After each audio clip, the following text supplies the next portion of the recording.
Hello again. It's time for another story. This story I probably should have written or read a couple days ago, but it's better done at night than during the day. As you can see, you can't see outside this time because it's dark. I think it's midnight. No, probably 12:30 actually. It's past my bedtime. But this is the perfect time for this story. So I'm going to try to read it all the way through and maybe make it understandable. Most people know this story anyway. It's called A Visit from St. Nicholas. 'Twas the night before Christmas, when all through the house not a creature was stirring, not even a mouse. The stockings were hung by the chimney with care, in hopes that St. Nicholas would soon be there. The children were nestled all snug in their beds, while visions of sugar plums danced in their heads. And Mamma in her kerchief, and I in my cap, had just settled our brains for a long winter's nap.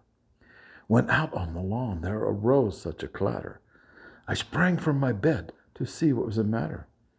Away to the window I flew like a flash, tore open the shutters, and threw up the sash.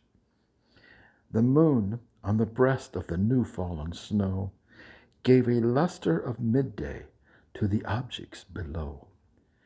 When what to my wondering eyes should appear but a miniature sleigh with 8 tiny reindeer, with a little old driver so lively and quick, I knew in a moment it must be St. Nick.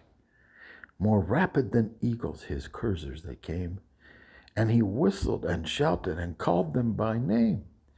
Now Dasher, now Dancer, now Prancer, now Vixen, on Cupid, on Comet, on Donder, on Blitzen, to the top of the porch, to the top of the wall, now dash away, dash away, dash away all.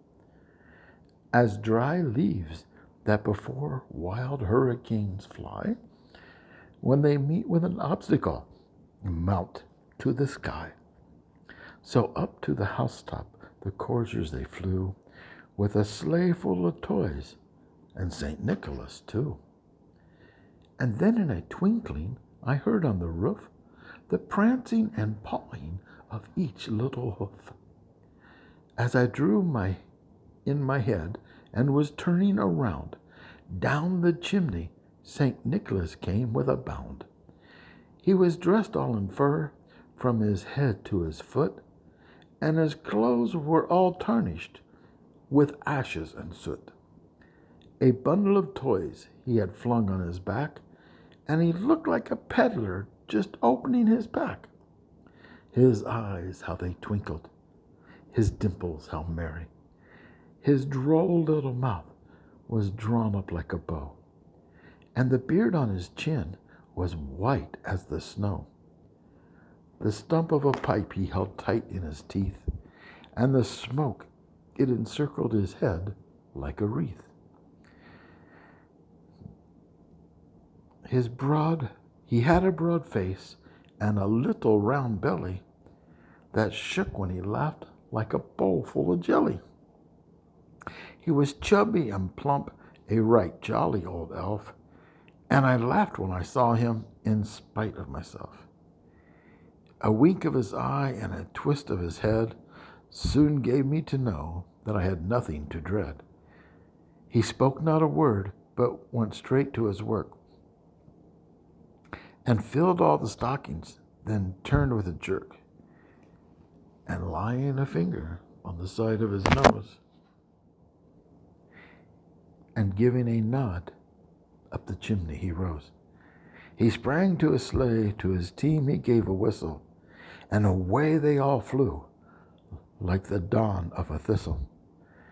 But I heard him exclaim, as he drove out of sight, Happy Christmas to all, and to all a good night. Sleep well, everybody. Good day.